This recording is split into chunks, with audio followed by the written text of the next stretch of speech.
बिस्मिल्लाहिर्रहमानिर्रहीम। अस्सलाम वालेकुम नादरीन, आप यूट्यूब चैनल देख रहे हैं। मैं इमरान खान हूँ। नादरीन, पाकिस्तान के बहुत सारे इलाकों में एक सैलाबी सूरत हाल है। खैबर पख्तूनख्वा के कुछ एरियाज़ हैं और बड़े पैमाने पर पंजाब के इलाकों में, ख़ास तौर पे अपर पंजाब में बारिशों की वजह से सैलाब की सूरत हाल है। ये क्यों हो रहा है? देखें, ऐसा नहीं है कि इससे पहले पाकिस्तान में इस तरह बारिशें नहीं हुई। बारिशें पाकिस्तान में होती हैं, बहुत ज़्यादा बारिश भी होती है, लेकिन गुज़िश्ता चंद सालों से हम ये देख रहे हैं और इसका कसूरवार आप किसी एक हुकूमत को नहीं ठहरा सकते। ये लंबे अरसे से काम हो रहा है। परवेज मुशर्रफ के दौर में इसका आगाज हुआ था और उसके बाद से लेकर अब तक ये चीज़ बढ़ती चली जा रही है। गुज़िश्ता 3 सालों में इदारों की तवज्जो जो है वो सियासी मामलात पे रही, ख़ास तौर पे पुलिस की, इंतज़ामिया की, डीसीज की। वो तमाम लोग सियासी मामलात में अंगेज रहे और बंद बनते चले गए। हो ये रहा है कि पाकिस्तान में जितनी भी ऐसी ज़मीनें हैं, चाहे वो नशेबी इलाके हैं, चाहे वो ज़रई ज़मीनें हैं, उन तमाम के ऊपर रेजिडेंशियल सोसाइटीज़ बनाई जा रही हैं। इन ज़मीनों को थोड़ा बहुत इस्तेमाल किया जाता था ज़राअत के लिए, लेकिन जब भी कभी सैलाबी सूरत हाल होती थी या बारिश आती थी तो पानी यहाँ से बहकर निकल जाता था। लेकिन अब यहाँ पे क्योंकि सरमायादार आ गए हैं, वो पैसा लेकर आ गए, उन्होंने बहुत बड़े पैमाने पर ज़मीनें खरीदी और अपनी मर्जी से बंद बांधना शुरू कर दिए। आपने आज से 2 साल पहले इस्लामाबाद की सूरत हाल देखी। इस्लामाबाद के अंदर कुछ ऐसे इलाकों में और घरों में पानी दाखिल हो गया जहां तसव्वुर भी नहीं किया जा सकता था। बाद में पता चला कि रेजिडेंशियल सोसाइटीज ने आगे कुछ ऐसे बंद बांध दिए हैं या ऐसे रोड्स बना दिए हैं जिनकी वजह से बंद गए और अब वहां पे पानी का बहाव रुक गया है।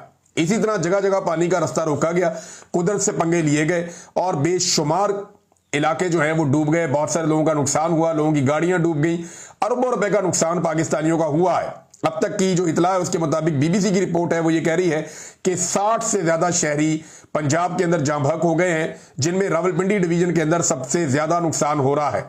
चकवाल जो पूरा का पूरा ऐसा एरिया है जहां पे सॉल्ट रेंज है, यानी वो पहाड़ी इलाका है, ऊपर नीचे सारा एरिया है और बहुत सारे छोटे डैम्स भी बने हुए हैं, पानी के नदी नाले और रास्ते भी हैं, वहां पे भी ये तबाही पहुंची है और बड़े पैमाने पे वहां भी नुकसान हो रहा है। अगर आप रावलपिंडी के पूरे डिवीजन को ले लें और इस्लामाबाद की सराउंडिंग को ले लें तो आपको बेशुमार ऐसी सोसाइटीज नजर आएंगी जहां पे जंगलात की भरपूर किस्म की कटाई हुई है।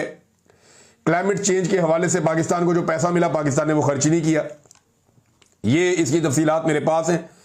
जो पैसा पाकिस्तान को मिला क्लाइमेट चेंज के हवाले से, जिसे पाकिस्तान ने खर्च करना था, मुस्लिम लीग नून की जो हुकूमत है, इसे क्लाइमेट चेंज की मिनिस्ट्री को आलमी बैंक की जानिब से 225 मिलियन डॉलर्स की जो है वो एक ग्रांट मिली है।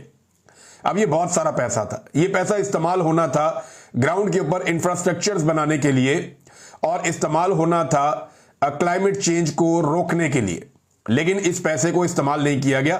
बहुत थोड़ा सा पैसा इस्तेमाल किया गया और वो पैसा भी ऐसा लगता है कि खाबों में इस्तेमाल हो गया और 186 मिलियन रुपए इसमें से, यानी पैसों का लगभग 75% या इससे ज्यादा, 75 से भी ज्यादा, लगभग कोई 80% के करीब जो पैसा है वो पड़ा हुआ है अभी भी, और वो पैसा इस्तेमाल ही नहीं हुआ और उसे जमा करके रखा हुआ है। पता नहीं वो पैसा कहां लेकर जाना है इन्होंने। तो सैलाबी सूरत हाल में लोग बेचारे बेयारो मददगार हैं, लोगों की गाड़ियां डूब रही हैं, दरख्तों की अंधाधुंध इन इलाकों में कटाइयां हुई हैं। जिसका जहां दिल किया वहां पे उसने एक बंद बांधा, बंद के ऊपर सड़क बनाई और वहां से नीचे सारी सोसाइटीज बना दी। अब जो पानी है उसको बहाव का रास्ता नहीं मिल रहा और पानी को जब बहाव का रास्ता नहीं मिलता तो वो अपना रास्ता खुद बनाता है और इसी को कहते हैं सैलाब। यानी कच्चे के इलाके के अंदर आपने जब बहुत सारे पाउंड एरियाज हैं, वहां पे जब आपने आबादियां बना दी तो फिर वहां पे सैलाब आना शुरू हो गए। लेकिन जब आपने इस पॉलिसी को तर्क किया तो पानी का रास्ता खुल गया। सिंपल ये है, पूरी दुनिया के अंदर पानी को रास्ता दिया जाता है और पानी का रास्ता बनाया जाता है और पानी का जोर तोड़ा जाता है। हमारे यहां पे जो है वो चैलेंज किया जाता है कुदरत को, और किसी किस्म की टाउन प्लानिंग नहीं है, किसी किस्म की सोसाइटियों की प्लानिंग नहीं है। और गुज़िश्ता 3 सालों में ये चीजें बहुत तेजी से हुई हैं। मैं पाकिस्तान में इन तमाम चीजों को खुद विटनेस करके आया हूं कि मोटरवे पे जब आप चक्री को क्रॉस करते हैं या इवन आप जब बलकसर को क्रॉस करते हैं मोटरवे पे, चकवाल को, तो आप इस्लामाबाद की जानिब जाते हैं तो आपके दोनों तरफ जंगल हुआ करता था। अभी आप ट्रैवल करें तो आपको दोनों तरफ दूर से ही सोसाइटियां नजर आना शुरू हो जाती है। इस्लामाबाद से 100 किलोमीटर पहले से ही आपको सोसाइटियां नजर आना शुरू हो जाती हैं। ये रावलपिंडी डिवीजन है और दोनों तरफ आप देखेंगे कि दूर दूर तक जो है वो बलडोजर चल रहे हैं, एक्सीवेटर्स चल रहे हैं, नए से नए बंद बनाए जा रहे हैं। तो ये पानी का जो नेचुरल रास्ता है वो बंद किया जा रहा है और वहां से फिर पानी अपना रास्ता खुद बनाता है जब बारिश होती है। तो ये ज्यादती पाकिस्तान के साथ की गई है। मरियम नवाज ने इस हवाले से ये ट्वीट किया, जो वहां की हुकूमत है उन्होंने कहा जी गैर मामूली तूफानी बारिशें हो रही हैं।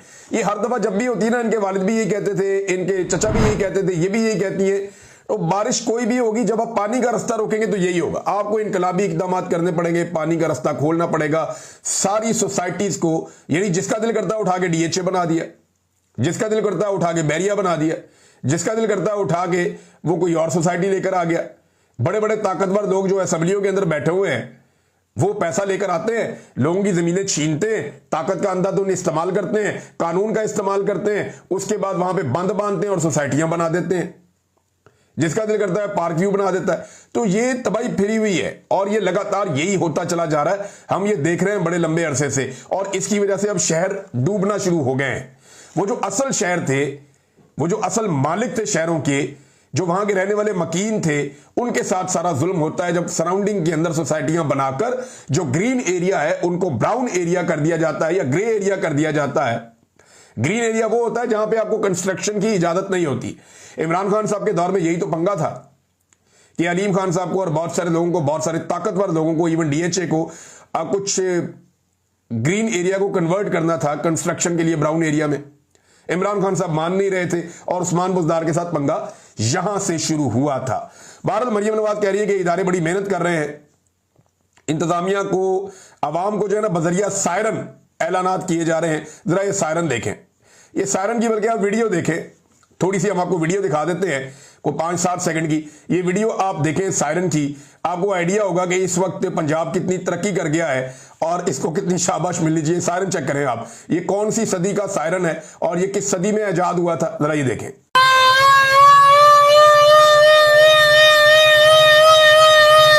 ये चेक करें, ये सायरन चल रहा है आजकल। हालात आप चेक करें, इस सायरन की आवाज जो है ये थोड़ा सा दूर नहीं जा रही होगी, तो लोग कैसे अलर्ट होंगे। ये वो सायरन है तब बजाया जाता था, बिल्कुल छोटा सा एक मोहल्ला होता था, एक छोटा सा इलाका होता था, मस्जिद में जाके स्पीकर के साथ रख के भी बजा देते थे कि बड़े स्पीकरों के अंदर हर तरफ आवाज चली जाएगी। ये इधर खाना पूरी कर रहे हैं इतना सा सायरन लेके, यानी जैसे मोटरसाइकिल का हॉर्न होता है इस तरह का, तो शायद बाद मोटरसाइकिलों पे भी इससे ज्यादा तगड़ा हॉर्न लगा हुआ होता है, बसों और वैगनों पे इससे तगड़ा हॉर्न लगा हुआ होता है। तो जनाब ये इस दौर में 2025 में ये पंजाब हुकूमत सायरन बजा रही है, और ये खैबर पख्तूनख्वा हुकूमत के भी इकदाम को बड़े मिसाली नहीं है। उन्होंने भी जो सवात में उनका पोल खुला है, जो बेड़ा गर्क उन्होंने वहां पे किया हुआ है, पिछले कई सालों के अंदर वहां पे जिस तरह से पानी का रास्ता रोका गया, तजावजात बनाई गई, चाहे वो फजलुर रहमान का दौर था, चाहे उसके बाद एएनपी का दौर था, उसके बाद पीटीआई का तीसरा दौर है, और अभी तक दरिया के ऊपर तजावजात बनती चली जा रही हैं, बनती चली जा रही हैं, बनती चली जा रही हैं। ये पहले रोकते नहीं और बाद में तबाही हो जाती है। आप किसी भी नई सैरगाह पे चली जाएं तो लोग अपनी मर्जी से जिसका जो दिल करता है, जहां पे दिल करता है दुकान डाल देता है, रोकने वाला ही कोई नहीं। और ये मैं खैबर पख्तूनख्वा की आपको बात बता रहा हूं, आज भी ये हो रहा है। ऐसा नहीं है कि पिछली हुकूमतें जिम्मेदार थी, पीटीआई के दौर में भी ये हुआ है। तो ये सब इसके लिए रिस्पॉन्सिबल है, सारे जिम्मेदार हैं। हम बगैर प्लानिंग के अपने शहरों को, अपनी सैरगाहों को, अपने इलाकों को डेवलप होने देते हैं, और इसके लिए सबसे बड़े जिम्मेदार उस इलाके के जो एडमिनिस्ट्रेशन है वो होती है। डीसी रिस्पॉन्सिबल है, कमिश्नर रिस्पॉन्सिबल है, उनके नीचे जितना अमला है वो जिम्मेदार है। तो जब आप इन सारे लोगों को सियासत पे लगा देंगे, जब इन सारे लोगों को इस काम पे लगा देंगे कि एक पॉलिटिकल पार्टी को कुचलना है या इसको मारो, वो मेरा दुश्मन है, इसको ये करो, मेरे दुश्मनों को फंसाओ, जब आपको इनको इस काम में लगा देंगे, ये काम बड़ा आसान है, तो ये अपना असली काम करना छोड़ देते हैं। मोहसिन नकवी साहब के कारनामे चेक करें, उनका कोई तारुफ नहीं है सवाए इसके कि वो आर्मी चीफ के अजीज हैं, कोई तारुफ नहीं है सवाए इसके कि आर्मी चीफ के साथ उनका बहुत अच्छा ताल्लुक है और आर्मी चीफ से उनकी बड़ी कुर्बत है, और इसी की वजह से उनको सारे अहम ओहदे मिल जाते हैं। जितने प्रोजेक्ट मोहसिन नकवी ने बनाए, चाहे वो स्टेडियम बनाया हो, चाहे कोई और प्रोजेक्ट बनाया हो, चाहे सड़कें बनाई हो, चाहे अंडरपास, वो सारे के सारे बैठ गए। जो जो काम मोहसिन नकवी ने किया है ना, वहां पे मोहसिन नकवी को नाकामी हुई है। ये नाकामी की एक दास्तान है मोहसिन नकवी साहब जो है, और एक मुकम्मल फेलियर है मोहसिन नकवी। यानी इनके बाद लोग इनको बिल्कुल याद नहीं रखेंगे, इसलिए कोई यादगार चीज ही नहीं इन्होंने छोड़नी। जो ये बनाते हैं वो बैठ जाती है। अभी इस्लामाबाद के अंदर दोबारा सड़कें बैठ गई हैं, हालात ये है। तो जनाब मोहसिन नकवी साहब का फेलियर एक के बाद एक सामने आ रहा है, लेकिन क्योंकि इनकी रिश्तेदारी है आर्मी चीफ से, तो इनकी बाजें लगी हुई हैं, ना कोई इन्हें रोक सकता है, ना कोई इन्हें मना कर सकता है। और आप अंदाजा करें कि कैसी ढिटाई है पाकिस्तान के अंदर कि सबको नजर आ रहा है, सबको पता है, ना हुकूमत बोल सकती है, ना अपोजिशन बोल सकती है। ना अपोजिशन की जरूरत है कि इसके मंसूबों के ऊपर तनकीद कर सके या कह सके कि ये बंदा तबाही फेर रहा है, ना हुकूमत की जरूरत है। भाई अपोजिशन कम से कम ये तो कर सकती है कि भाई पीसीबी को तो वजारत दाखिला से अलग करो। जब से ये बंदा आया पाकिस्तान में दहशतगर्दी बढ़ गई है, जब से ये बंदा आया पाकिस्तान में दहशतगर्दी ने तबाही फेर दी है। ना ये दहशतगर्दी कंट्रोल कर पा रहा है, ना ये क्रिकेट को ठीक कर पा रहा है। वहां पे क्रिकेट के अंदर इसने ऐसा कंट्रोल कर दिया, उठा के एक नमूने को वहां पे पीसीबी के अंदर लगा दिया। वो क्या होता है जो सहाफियों को कंट्रोल करने वाली एक मशीन लेकर आके बैठा दी वहां पे। और वो बंदा जो है वो कैसा बेहुदा आदमी है, इससे पहले उस बंदे को एक और ओहदा भी दिया हुआ था। अब चले छोड़े, इससे आगे बढ़ते हैं। थोड़ा सा और कुछ खबरें मेरे पास नाज़रीन, वो बहुत इंपॉर्टेंट है।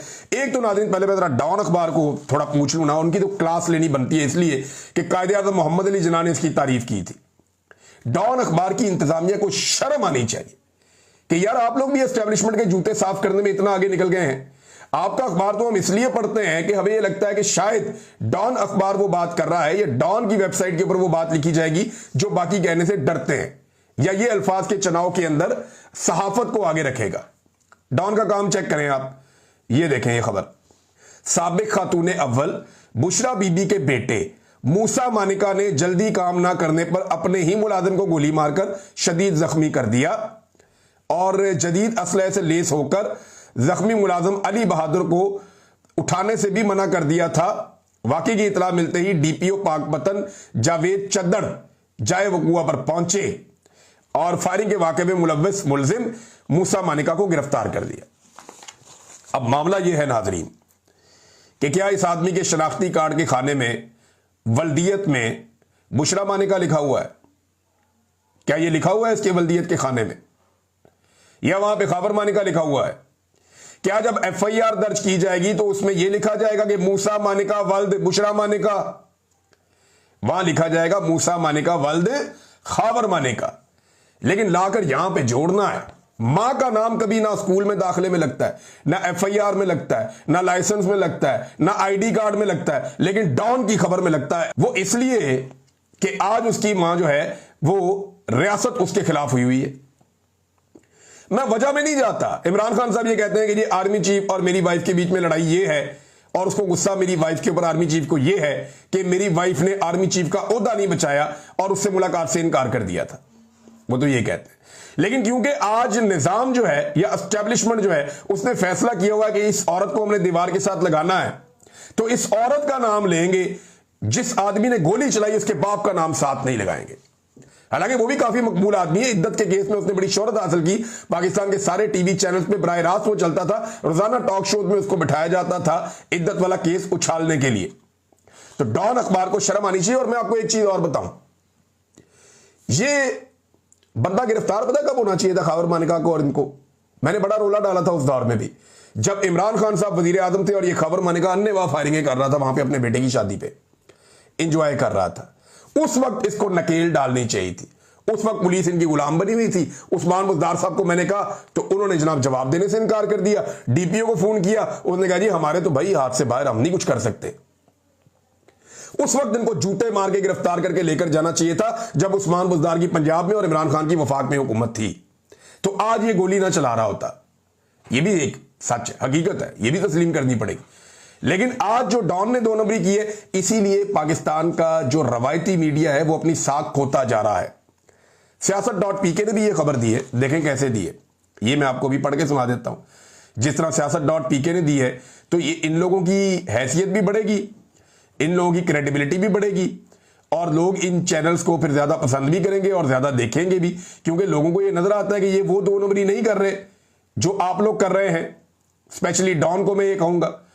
अब सियासत.pk ने खबर दी कि पाकपतन खावर मानिका के बेटे मूसा मानिका की फायरिंग से मुलाजिम जख्मी, पुलिस ने खावर मानिका के बेटे को गिरफ्तार कर लिया।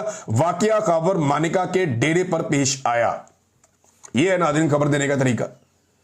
भाई वालिद का नाम आएगा ना, मां का नाम थोड़ी आएगा।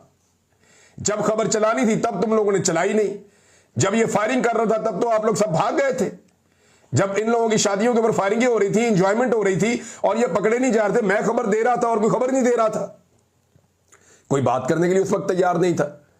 तो ये ज्यादती ना करें, इससे मीडिया की क्रेडिबिलिटी जो है वो खत्म हो जाती है। मरियम नवाज ने एक स्टेटमेंट दिया नाज़रीन, ये जरा स्टेटमेंट आप चेक करें। और ये स्टेटमेंट उन्होंने दिया इंसाफ के आलमी दिन के हवाले से। जहां इंसाफ का चिराग बुझ जाए वहां जुल्म की तारीकी पूरे मुआशरे को निगल लेती है। इंसाफ के बगैर किसी कौम की तकदीर रोशन नहीं होती। ये मरियम नवाज ने यौम इंसाफ पे प्रोग्राम दिया, ये पैगाम दिया आलमी यौम इंसाफ पे। इनका है इंसाफ के साथ कोई ताल्लुक? मरियम नवाज का इस वक्त का पूरा वजूद ना इंसाफी पर मबनी है। इनके पूरे खानदान का वजूद ना इंसाफी पर मबनी है। जाली हुकूमत के अंदर आके ये बैठे हैं ना इंसाफी करने के बाद। इनका मैंडेट ही जाली है, मैंडेट में इन्होंने ना इंसाफी की है। नवाज शरीफ को मिले एयरपोर्ट पे तो वो इंसाफ है, आम आदमी को कोई इंसाफ नहीं। 200 से ज्यादा मुकदमा साबिक वज़ीर आज़म पे हो गए, उसको जेल में डाला हुआ है। इनके सारे केसेस माफ हो गए, इनको इंसाफ मिल गया। हालांकि आज तक इन्होंने अपनी मनी ट्रेल नहीं दी। 20,000 से ज्यादा बंदा इन्होंने जेलों में डाल दिया। इससे बड़ा कोई इंसाफ होगा? फार्म 47 के ऊपर जाली हुकूमत। अभी जो 20 बच्चे फौत हो गए पाकपतन में अस्पताल में, वो इंतजामिया ने पता नहीं कैसे दबाव डाला, क्या किया, वो अभी उन्होंने पेश कर दिया। ये डॉक्यूमेंट है मेरे पास, ये देखिए आप, ये आपको नजर आ जाएगा। ये पाकपतन में 20 बच्चों की हलाकत का वाकया। मुल्जिमान और मुकदमा मुद्दई में सुलह हो गई। फरीकैन के दरमियान सुलहनामा की तहरीर भी मंजर-ए-आम पर आ गई और सुलह के बाद एडिशनल सेशन जज ने मुल्जिमान की जमानतें मंजूर कर ली। ये हो रहा है जी इंसाफ। और एक इन्होंने रखी हुई है अपने साथ खातून, वो हिना परवेज भट्ट साहिबा। खुदा का वास्ता उन्हें मना करे, कोई उन्हें रोको, कोई तो उन्हें रोक ले। जो उनके करीब कोई है वो उन्हें समझा दे कि हमने जाके अल्लाह को भी जवाब देना है। वो जिस खातून के साथ ज्यादती होती है वो कैमरा लेके उसके घर पहुंच जाती है। और भाई ये केसेस बड़े हसास होते हैं, आप सारी जिंदगी उस खानदान की तबाह कर देते हैं। थोड़े से पैसों देने के चक्कर में आप उनके घर पहुंच जाते हैं कि जनाब मैं वजीर आला की हिदायत पे उनके घर पहुंच गई और कैमरे लेकर पहुंच गई। वो बच्ची का चेहरा भी दिखा दिया, उसके खानदान वाले भी दिखा दिए, उसके घर का एड्रेस भी बता दिया, सारी दुनिया में मशहूरी कर दी कि जनाब इनके साथ ये वाकया पेश आया। और जिनके साथ ये वाकया होता है वो बड़ी खामोशी के साथ FIA को या पुलिस को जाकर बताते हैं। वो बड़ी खामोशी के साथ जाकर कानून नाफिज करने वाले इदारों को बताते हैं और कानून नाफिज करने वाले इदारे भी खामोशी के साथ ऐसे केसेस को डील करते हैं ताकि रोला ना पड़े, जहां ये वाकया हुआ उससे बाहर खबर ना जाए। लेकिन ये खातून ढोल लेकर पहुंच जाती है उनके घर में अपनी मशहूरी के चक्कर में। तो ये नादरीन इंसाफ ये लोग ऐसे कर रहे हैं। यास्मीन राशिद के साथ ये इंसाफ कर रहे हैं। खवातीन की बड़ी तादाद इन्होंने जेलों में डाली हुई है, ये इंसाफ करेंगे। इंसाफ का नाम इनके मुंह से अच्छा नहीं लगता। और अंदाजा करें जिस वक्त पूरा पंजाब इस वक्त डूब रहा है, हालात ये हैं, तो जिस आदमी के दिल में सबसे ज्यादा दर्द है ना नवाज शरीफ, वो 17 गाड़ियों का काफिला लेकर इंजॉय करने के लिए मरी की पहाड़ियों पर चढ़ गए। जैसे ही थोड़ी बारिश हो, मौसम अच्छा हो, मियां साहब हमेशा पहुंच जाते हैं मौसम इंजॉय करने के लिए मरी में, क्योंकि वहां मजा आता है। तो मियां साहब की जनाब गाड़ियों की जो लाइन है वो गिनी जा रही थी। तो सिर्फ MNA है नवाज शरीफ, MNA के अलावा कुछ नहीं है। लेकिन इसके बावजूद जब उनका काफिला चढ़ रहा था मरी की पहाड़ियों पे, तो लगभग 17 गाड़ियां थी।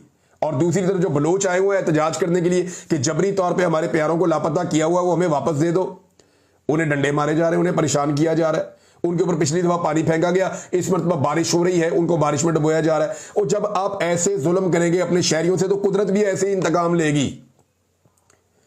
वो तंबू लगाना चाहते हैं, सिर्फ वहां पे खेमा में लगाने दो, हम बारिश में भीग रहे हैं, छोटी बच्चियां हैं, बच्चे, यार अपने बारे में सोच लें। आपके अपने बच्चे अगर पानी के अंदर ऐसे भीग रहे हो खड़े होकर, तो आप तो छतरी लेकर फटाफट पहुंच जाएंगे। आप तो 5 मिनट उन्हें पानी में गीला नहीं होने देंगे। वो बच्चे बेचारे कल से आए हुए हैं, उनकी माएँ आई हुई हैं, बहनें आई हुई हैं, बुजुर्ग आए हुए हैं, वो वहां पे खड़े हुए हैं उस पार्क के अंदर के जनाब हम एहतजाज करना चाहते हैं, हम सिर्फ अपना आईनी हक इस्तेमाल कर रहे हैं कि जबरी तौर पे जिन लोगों को लापता किया वो लोग हमें वापस कर दें, कानून के मुताबिक कार्रवाई कर लें। और साथ में वो ये कह रहे हैं कि जो ज्यादती आप लोग करें, जिस पे एमनेस्टी इंटरनेशनल भी पूरी दुनिया आवाज उठा रही है, मारंग बलोच और दीगर 6 लोग जिन्हें गैर कानूनी तौर पर हिरासत में रखा हुआ है रियासत ने, और पिछले 4 महीने से उनकी कोई किसी किस्म की कानूनी सुनवाई नहीं हो रही, उनके साथ जुल्म हो रहा है, उन लोगों को भी रिहा करें। ये लोग ये एहतजाज करने के लिए इस्लामाबाद पहुंचे हैं और इनके साथ कैसा जबर हो रहा है। वहां पे मुनीज़े जहांगीर भी आज गई, उन्होंने भी जाकर कहा, और पुलिस वाले कह रहे हैं जी आपकी वीडियो बन गई, अब आप यहां से चले जाएं, हम जाने हमारा काम जाने। कैसी बेहिसी है।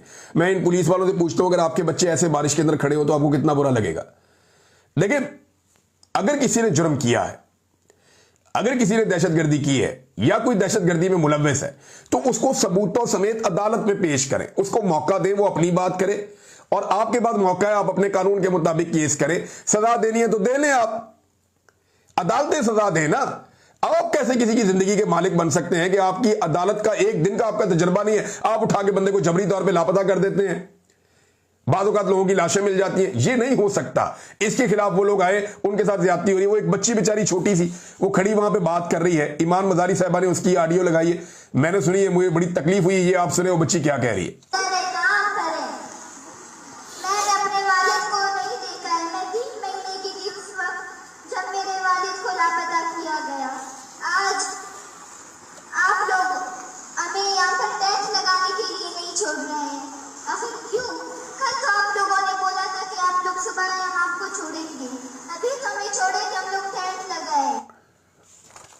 वो कह रही है जी टेंट तो लगाने दें।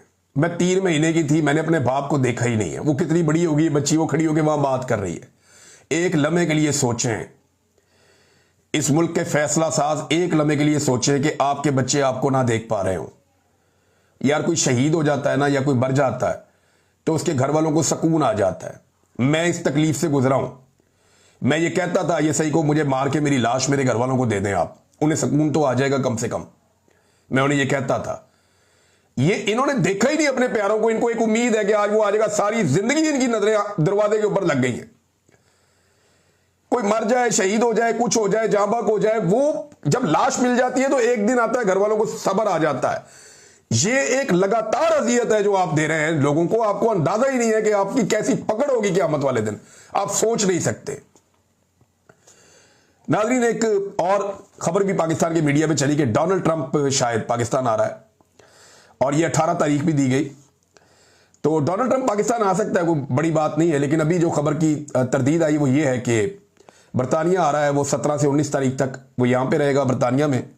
पाकिस्तान वो नहीं आ रहा, और 18 तारीख को तो बिल्कुल नहीं आ रहा। लेकिन ये पता चला है कि ट्रंप ने एक इंडिया का कोई दौरा करना है, और जब वो इंडिया का दौरा करेगा तो लाजमी बात है चंद घंटे पाकिस्तान में भी आएगा, क्योंकि वो बैलेंस करना चाहेगा।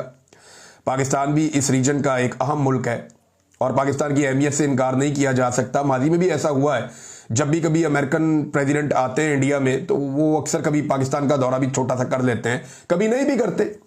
तो अभी अगर ट्रंप आता है इंडिया के दौरे पर तो वो पाकिस्तान का दौरा भी चंद घंटों के लिए कर सकता है, या हो सकता है कि वो दौरा थोड़ा लंबा भी हो जाए।